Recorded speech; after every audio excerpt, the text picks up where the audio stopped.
Monitor de Derechos Humanos, con el abogado penalista Fernando Fernández.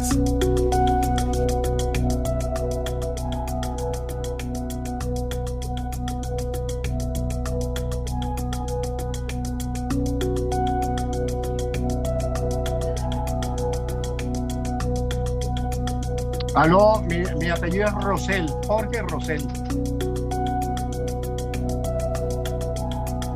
Sí, ¿no? Sí, perfecto. Buen mediodía ¿Tengo y audio buen yo? provecho. Les deseamos a todas las personas que nos escuchan. Sí, perfectamente, doctor Rosell. Les deseamos Gracias. a todas las personas que nos escuchan buen provecho y buen mediodía. Les habla Fernando Fernández, director del Monitor de Derechos Humanos. Seguidamente los créditos. Producción, Wilix Arcaya. Producción,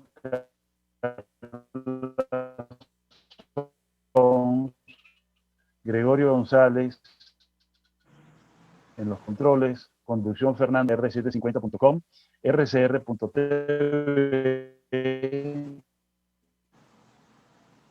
y RCR750. Por YouTube estamos. Los créditos del Monitor de Derechos Humanos son los siguientes. En Twitter estamos en @dhmonitor y @fm_Fernández con las etiquetas y etiqueta observa. Nuestro correo electrónico es fmf. Hoy miércoles 10 de febrero de 2021 tenemos el agrado, el placer, el honor de Rosell Sengen. El doctor Rosell Sengen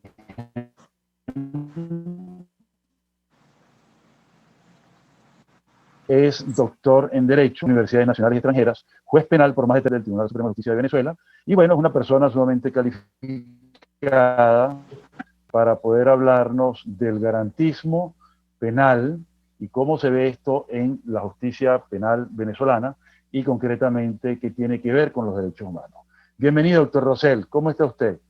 Gracias Fernando por la invitación. Mira, no es necesario imagen, ¿no? Sino únicamente voz. ¿Aló? Sí, sería ideal la imagen. Bueno, pero es que no tengo en dónde. Espérate un momentico, que no tengo. Aquí ya, ya va. Un momento. Ahora. Ajá, gracias. Sí, estoy acomodando la Listo, cosa. está muy alto. Ajá.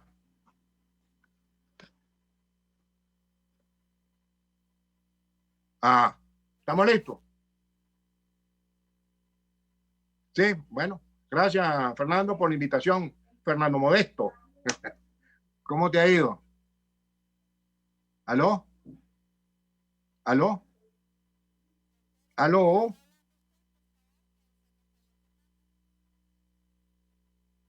Ah, carajo, pero se habrá golpeado. Mira, bueno, vamos.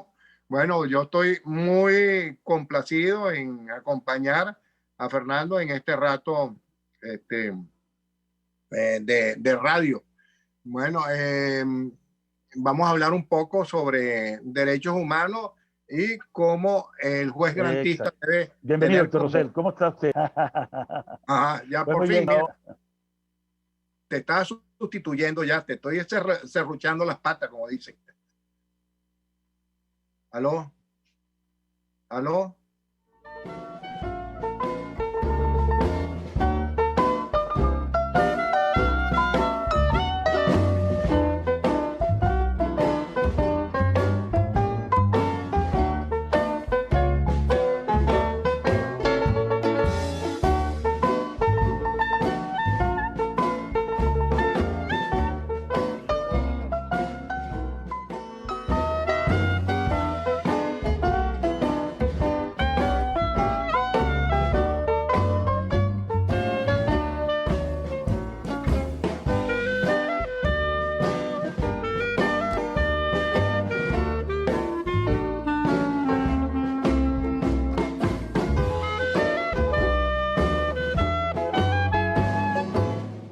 Conversar de esta hora, esperando el almuerzo, antes del almuerzo, para hablar precisamente de derechos humanos y cómo el juez penal debe tener como vista principal en su labor en la preservación de esos derechos fundamentales del ser humano. Yo tuve la experiencia durante muchos años. Yo fui juez desde juez de municipio, juez de distrito, juez de instrucción, juez de primera instancia, juez superior, y me gané el quino, se puede decir, cuando me designaron juez magistrado de la Corte Suprema de Justicia, y luego pasé a ser magistrado presidente de la Sala Penal del Tribunal Supremo de Justicia. Bueno, pero durante toda mi carrera de juez tuve como vista principal eso, los derechos humanos, los derechos fundamentales del ser humano, y sobre todo de aquellas personas que son agarradas prácticamente por accidente, son agarradas por accidente por el sistema penal. Gente, fundamentalmente la gente sin poder, la gente pobre, la gente que no tenía, que no tiene dónde caerse muerto, como dice la gente, pues bueno, siempre estuve pendiente de los derechos fundamentales y sobre todo de la prisión de esas personas. Es decir, yo prácticamente cada vez que tenía un expediente con detenidos y no lo podía resolver en ese mismo día, por cualquier razón, siempre lo resolvía, las averiguaciones siempre las resolvía el mismo día, siempre me preocupaba pasar un día de más. ¿Por qué? Porque no sé qué le podía pasar a ese individuo estando preso pues, en la penitenciaría respectiva, ¿no? Entonces siempre procuré y siempre tuve como vista los derechos fundamentales del ser humano y sobre todo la libertad, cosa que es bastante complicada para un juez penal que trabaja precisamente con eso, quitándole la libertad a las personas. Bueno, no sé si Fernando volvió a entrar o... Sí, ya estoy en sintonía. Tuve que bueno, cambiar de cámara. Muchas gracias, Jorge. Menos mal que Jorge, con su capacidad expresiva y además con su, bueno, iba a decir histriónica, pero cambié por expresiva, es más elegante, magistrado. Pudo improvisar y justamente habló de una cosa en lo cual estamos parcialmente de acuerdo, porque él habla de haberse ganado un quino. Yo voy a hablar de los méritos del doctor Rosell. Doctor Rosell es una persona que, además de haberse destacado por su jurisprudencia, y es muy importante denotar esto porque lo que él dice es totalmente cierto sobre el tema de aquellos que han sido tocados por la justicia penal de forma errónea, de forma injusta, y eran los casos que él, a los cuales dedicaba una mayor atención.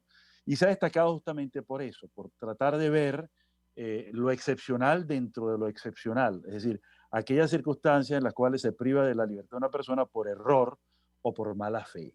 Entonces, yo creo que ahí él tendría muchas cosas que decir en torno a la jurisprudencia, en torno a una evaluación rigurosa del Estado de Derecho en Venezuela y de la justicia penal en Venezuela.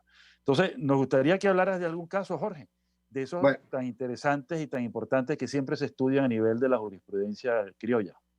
Bueno, mira, Fernando, fíjate tú que no es tanto, a veces sí, a veces la persona era agarrada por el sistema penal de manera errónea, pero a veces resulta que el mismo sistema penal establecía normas totalmente injustas, irracionales. Por ejemplo, ¿qué te digo yo? La dosis personal de consumo inmediato establecido de manera absoluta y total por una norma general y abstracta por parte del legislador. ¿Cómo era posible? ¿Cómo es posible que el legislador, a través de una norma general y abstracta, establezca la dosis personal de consumo de todos los habitantes de Venezuela o de algún turista que pase por aquí? Entonces, mira, la dosis personal tiene que estar determinada por un examen que se haga del individuo, porque dosis en relación, dosis es cantidad en relación a una persona. Entonces, yo dejaba, por ejemplo, yo dejaba aplicar esa norma a través del control difuso constitucional, debido a que en ese caso el Poder Legislativo se entrometía en las funciones del Poder Judicial, violando la disposición que establecía o que establece que el Poder Judicial es independiente y autónomo. Entonces, de esa manera, pues, yo lograba, en muchos casos, salvar prácticamente a personas que iban a la cárcel siendo unos simples consumidores, pero por orden de la ley. Fíjate tú, no era asunto de que el que se equivocó fue el legislador, vamos a decirlo en ese caso. Sí.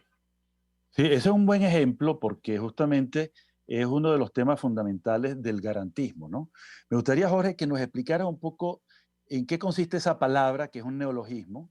Yo creo que está aceptado ya como término Sí, técnico, pero un poco en qué consiste ese término, que yo sé que ha habido algunos juristas que lo han cuestionado porque no está en el diccionario. Yo no sé si ya está en el diccionario, pero es un neologismo técnico, como lo es el genocidio, como lo hace como lo fue la imprenta, una vez que el verbo imprimir, una vez que se creó la imprenta, o el verbo rodar, una vez que se creó la rueda. Es decir, son esos términos que van agarrando cuerpo y que en el campo jurídico penal es muy importante el término garantismo. ¿Puedes explicar un poquito eso? mira, mira, te advierto una cosa, Fernando, yo no lo he buscado en el diccionario. Yo no sé si está en el diccionario o no. No está. No lo he buscado en el diccionario. Puede ser que no esté, pero lo cierto es que es una realidad. Lo cierto es que garantismo no es más que el procurar realizar los derechos fundamentales del individuo a través del sistema judicial. Pues.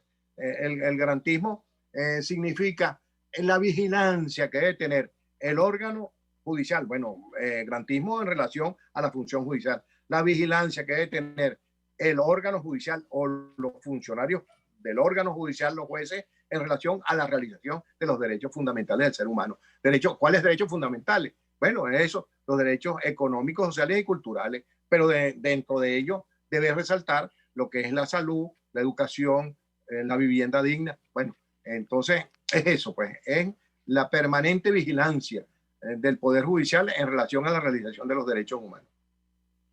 Si en ese sentido el juez penal, es decir, todos los jueces, pero en concreto el juez penal, tiene en sus manos la supervigilancia de que se garantice efectivamente esos derechos, ¿no? Ahora, yo quiero ir a una palabra más técnica, en latín. Yo no sé si en Barquisimeto y el Tocuyo esas palabras las utilizan a menudo. Me imagino que una vez que el doctor Rosell da sus explicaciones ya es del común conocimiento, ¿no? Dice Luigi Ferrajoli, autor de esta teoría, un gran filósofo italiano, principio de estricta legalidad penal. Nullum crimen, nulla poena, nulla mensura, sin el eje previa, estricta, scripta, et certa. Ese latinazo, en términos Carísimo. criollos y a ritmo y a término de tamunangue, a ritmo de tamunangue, ¿cómo se diría para quienes nos escuchan, Jorge? Bueno, me alegra mucho que hayas recordado tu pueblo de origen, el Tocuyo. Bueno, me alegra muchísimo. Sí, señor. Y bueno, le quiero advertir o lo quiero informar a la audiencia, a la gran audiencia que tiene el programa, que Fernando es larense y su segundo apellido también es muy larense. Y además su segundo nombre es Modesto, Fernando Modesto Fernández, dilo tú mismo. Sequera. Bueno, entonces, Sequera Tamayo. Sequera, imagínate tú, Sequera Tamayo, pues, de la gente de la Godarria tocuyana, pues. Bueno, entonces, bueno, eso significa de que no puede haber sanción si no hay un tipo penal previo. O sea, ¿qué es el tipo penal? El tipo penal no es más que la descripción, la hipótesis de algo que considera el legislador como delito, algo que debe ser castigado. Si no está previsto previamente eso como delito, esa acción como delito, mal puede aplicarse el sistema penal a ese individuo. Y además de eso es necesario que esté muy claramente establecido la pena respectiva. Entonces, a eso se refiere Ferrajoli al hablar de ese principio de bueno, se me olvidó ya. Pero eso de lo cual tú hablaste ya, Fernando. De la estricta legalidad penal. Exacto. El principio, no se me salió una mala palabra, menos mal. El principio de la estricta tipicidad. Estricta tipicidad. Que es distinto a la mera legalidad penal, que es el principio, digamos, clásico, nullum crimen sine pena sine lege. No, tiene que ver mucho, Fernando. Porque, bueno, es un tiene desarrollo. Que ver mucho, Fernando. Claro. Tiene que ver mucho, Fernando, la estricta tipicidad significa eso, que tú no puedes tú no puedes castigar a una persona si antes no está tipificado, tipicidad, si antes no está tipificado en el sistema penal. Entonces, está muy relacionado con lo que estamos hablando en este momento. ¿Sí? Hay unos temas importantísimos en esta materia, antes de pasar al tema jurisdiccional, que tienen que ver con el derecho penal de autor y con la analogía. ¿Puedes explicarnos qué es eso, el derecho penal de autor, y por qué es tan importante hablar de los hechos y del tipo penal? Ajá. Bueno, mira, yo me siento así como un examen, ¿oíste? Porque me están haciendo unas preguntas Bueno, Mira, estamos dialogando. Yo soy tu pupilo y te estoy pidiendo auxilio para que me enseñes. bueno, bueno, pupilo más o menos contemporáneo, vamos a hacer la aclaratoria. Mira, bueno, el principio de la, ¿cuál principio me hablaba? Ese es el problema de los 80 años, que uno se le olvida enseguida las cosas de las que está hablando. Mira, Derecho penal de autor. Ajá, ya recordé. El principio, derecho penal del acto, derecho penal del hecho. Entonces, derecho penal del acto o del hecho, que eso significa que tú vas a responder por lo que haces, pero no el derecho penal de autor, porque el derecho penal de autor es aquel derecho penal aplicado a la persona por lo que tú eres. Inclusive hay un ejemplo que está en la ley del trabajo. En la ley del trabajo te establece en el artículo 500 y pico, te dice que si se violenta el derecho de los trabajadores a la huelga, o sea, hay una obstaculización de huelga, tal. Si no se descubre quién fue el promotor de eso, responderán los directivos de la empresa. Es decir, ahí ves derecho penal de autor. O sea, tú no estás respondiendo por lo que hiciste, estás respondiendo por lo que haces. Entonces, esa disposición de la ley del trabajo es violenta los principios del derecho penal. Entonces, bueno, a eso me refería, Fernando, porque no es asunto de que se equivoque el sistema penal, sino que el mismo sistema penal tiene errores en los cuales el juez tiene que acomodar, pues, acomodar la función legislativa, porque no es posible que yo vaya a meter preso a un empresario debido a que no se supo quién fue el que promocionó la obstaculización de la huelga. ¿Cómo es eso? Bueno, entonces ahí es que debe ser el juez, ahí es que debe ser el juez, ahí es que debe decir, esta norma no se aplica y le aplico el control difuso constitucional, desaplico esa norma. Sí, incluso Jorge, creo que ese tema ese es tremendo ejemplo, porque además establece una responsabilidad objetiva. Es por lo que eres y el cargo que ocupas, no por tu conducta, ni tampoco, mucho menos, por tu intención. Es decir, ¿qué intención puede haber tenido o qué dolo pudo haber tenido ese directivo? Evidentemente que no. Eso violenta también ese principio, Fernando. Muy bueno que lo sacaste a relucir. Es decir, hay responsabilidad penal objetiva. No es necesario comprobar la relación entre la conducta del individuo y el resultado dañoso, sino que automáticamente al producirse ese hecho, tú eres culpable. Entonces, mira, es algo terrible, ¿no? La ley del trabajo. Claro, implica también una visión ideológica, política, muy delicada y muy grave, ¿no? Así es. Eso yo creo que es un tema realmente grueso que merece un análisis profundo, ¿no? Ahora, el otro tema que te había dejado en el aire es el tema de la analogía y el delito en blanco.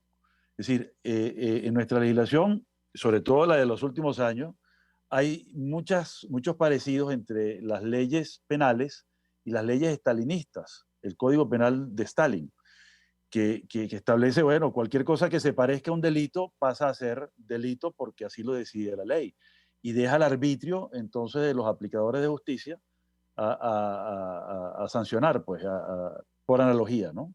Que es uno de los temas fundamentales del garantismo penal, atacar la analogía. ¿Qué nos puedes decir sobre ese problema de la analogía?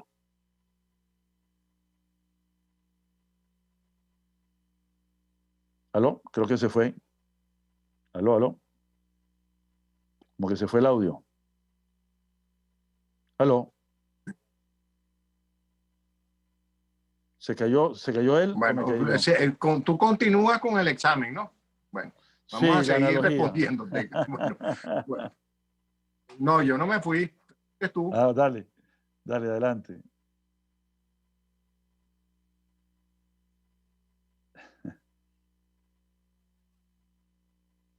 Bueno, vamos a aprovechar esta pequeña interrupción tecnológica para ir al corte. En el corte regresaremos con nuevas preguntas para el doctor Jorge Rosell Sengen.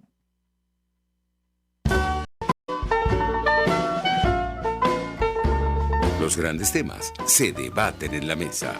Buen provecho por RCR 750, la radio que se ve. Y síganos en Twitter en @RCR 750. Sintonícenos a través de Periscope, @RCR 750, la radio que se ve. Mis amigos, una empresa comprometida y responsable con su personal es una empresa segura, y Produzca es la compañía pionera en Venezuela que ofrece la mayor cantidad de equipos de comprobada calidad para garantizar la seguridad integral de toda la nómina industrial de cualquier empresa. El catálogo de Produzca es inmenso, todo tipo de guantes, cascos, accesorios y productos varios de protección para tu personal. Conoce más de Produzca en www.produzca.com. Produzca, seguridad en tu empresa de los pies a la cabeza. Y ahora quiero hablarte de Comercializadora Prada, y ya de solo nombrarlo se me hace agua la boca, porque Comercializadora Prada son los más frescos quesos y embutidos que te llevan a tu casa. Todos los quesos, todos los embutidos, y como cuentan con proveedores exclusivos, te resulta mucho más económico. Llámalos ya, 0424-134-6035, en Instagram wprada.ve. Comercializadora Prada, todo en quesos y embutidos con la mejor relación precio-sabor.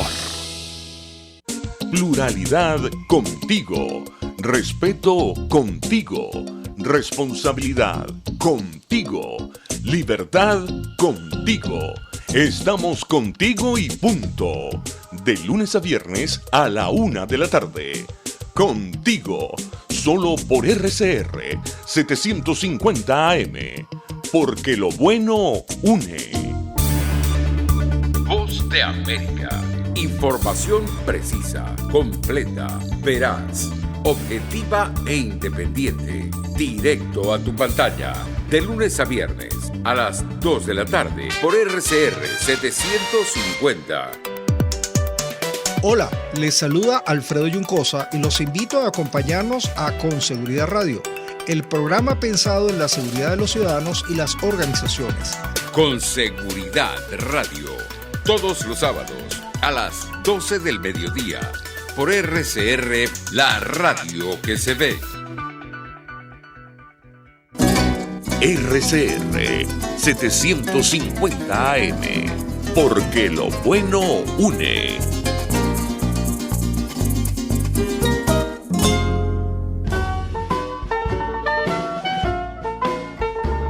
Escuchas Buen Provecho por RCR 750, la radio que se ve.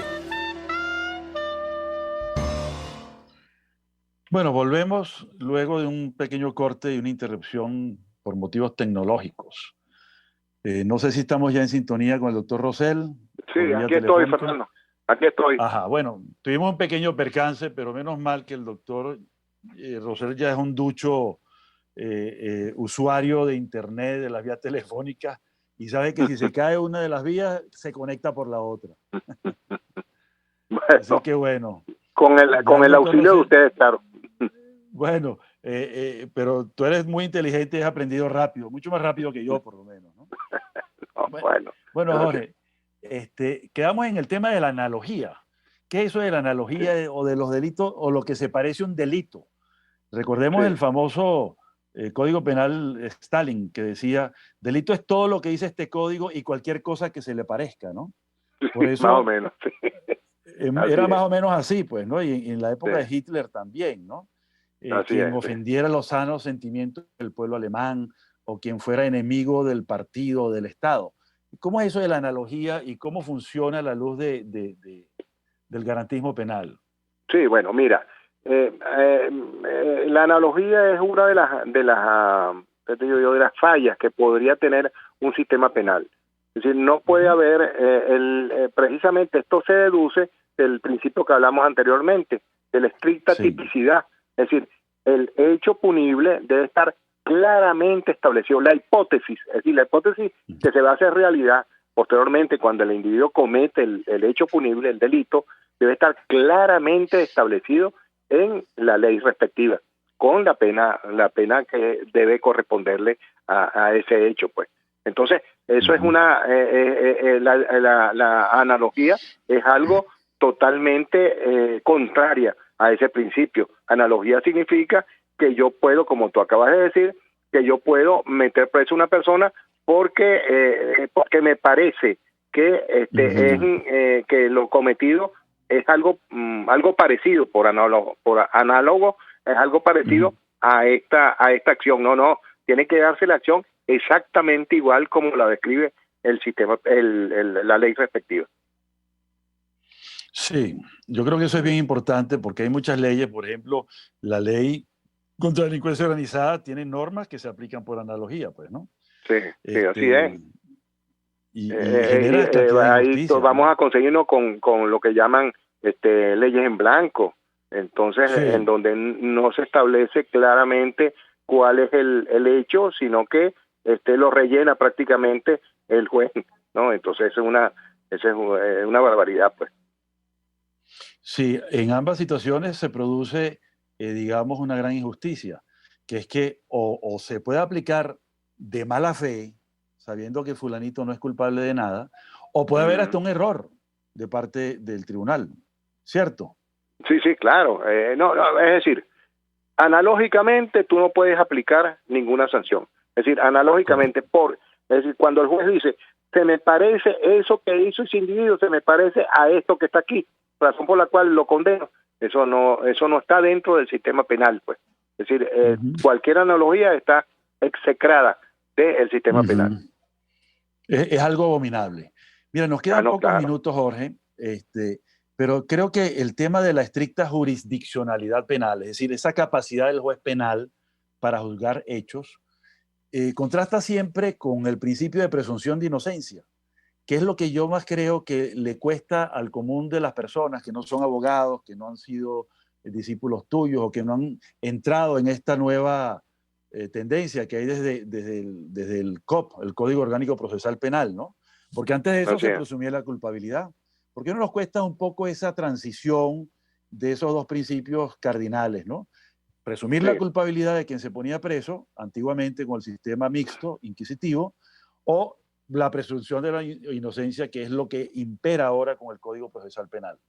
Sí, mira, siempre la presunción de inocencia fue un principio que estaba en cualquier sistema, en el sistema inquisitivo y en el sistema acusatorio. Lo que pasa es que en el sistema inquisitivo se contradecía, es decir, que la misma naturaleza del sistema inquisitivo hacía negar la presunción de inocencia. ¿Por qué? Porque en el sistema inquisitivo yo sé que tú eres culpable, lo que me falta es buscar las pruebas. Yo te agarro primero, aquello que una vez dijo Betancourt, no sé si fue Betancourt, ojalá que no haya sido él, pero algún político, bueno, dispare primero y después averigüe, pues. Entonces, el asunto es ese, pues, que tú, se sabe ya quién es el culpable. Ya yo tengo a fulano de tal como el candidato a ser culpable. Ahora lo que debo buscar las pruebas contra esa persona. Ese es el sistema inquisitivo, pues. Mientras tanto que en el sistema acusatorio sí sea el principio de la presunción de inocencia. ¿Por qué? Porque no es el juez el que anda buscando las pruebas con esa persona, sino que es otro órgano, que es el Ministerio Público, y el juez es un juez imparcial que está esperando que le lleguen esos elementos de convicción para tomar la decisión respectiva.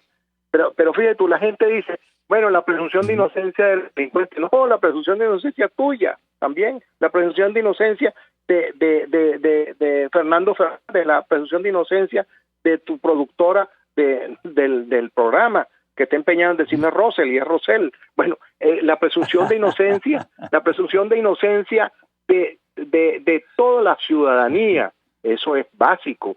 Es decir, yo no puedo, lo que pasa es que en este arroz con mango que tenemos en este momento, que bueno, no quiero decirlo, no quiero utilizar otra palabra porque no sé hasta dónde puedo llegar en mi lenguaje, en este arroz con mango que tenemos en este momento, se violenta todo eso y no hay poder judicial prácticamente. La gente, como sabemos nosotros, la gente está presa sin haber cometido ningún hecho. ahí tenemos casos, bueno, no quiero meterme en el asunto político, pero es algo terrible lo que está pasando en Venezuela, en el Poder Judicial, que no existe prácticamente. Sí, y yo creo, Jorge, que has dado en el clavo de un problema muy grave, no solamente para el preso político, sino para los presos comunes, mal llamados comunes, ¿no? Uh-huh. Porque hay unos 50.000 metidos en el sistema penitenciario, pero hay también más de 40.000 que están metidos en los retenes policiales. Entonces estamos hablando de una masa enorme de casi 100.000 personas, ¿no? Que están presos hasta que ellos logren probar desde la cárcel que son inocentes. Se ha invertido la presunción de inocencia por vías de hecho. Claro. Pero fíjate tú, y además el retardo judicial terrible. Sin duda. Mira, hay casos en los cuales la persona está presa, tiene 3, 4 años presa y pues ya no tiene fórmula de juicio, no han realizado la audiencia preliminar, pues. Entonces, mira, es algo terrible lo que pasa en este país, pues, en relación a las personas. Entonces, fíjate tú que el principio es el principio es el enjuiciamiento penal en libertad. Es decir, a mí no me pueden poner preso hasta tanto no sé ¿cómo se llama?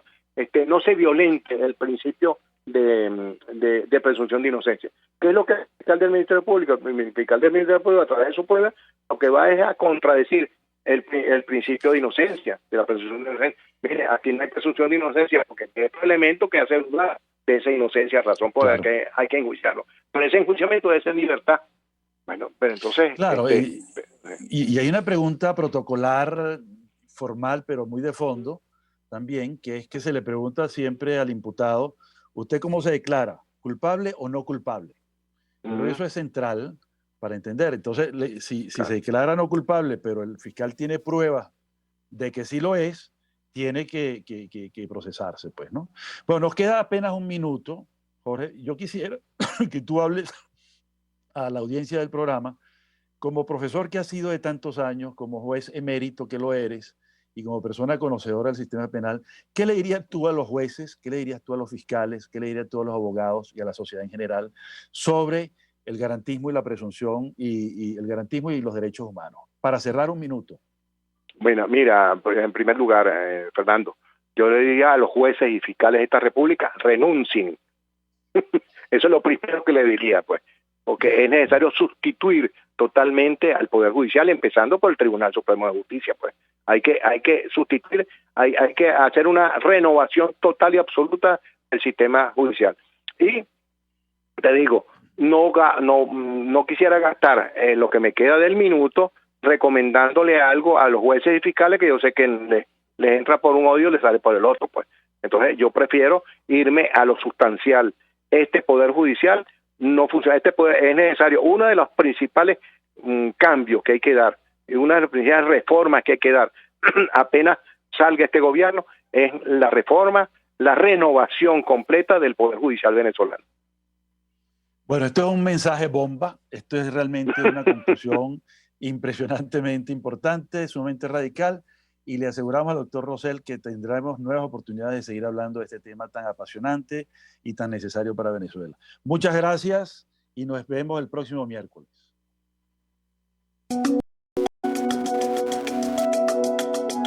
Monitor de Derechos Humanos con el abogado penalista Fernando Fernández.